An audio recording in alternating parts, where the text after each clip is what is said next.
We don't need to find our true nature, because it's what we already are. It's just a matter of untangling the identification with the thoughts about who we think we are, and recognizing the underlying self-knowing,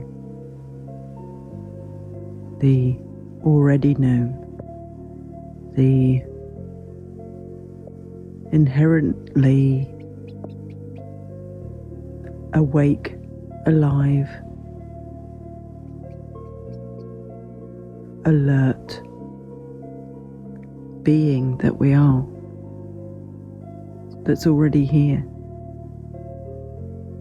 So it's the attention coming back to what's here, what's already known, what's self-knowing.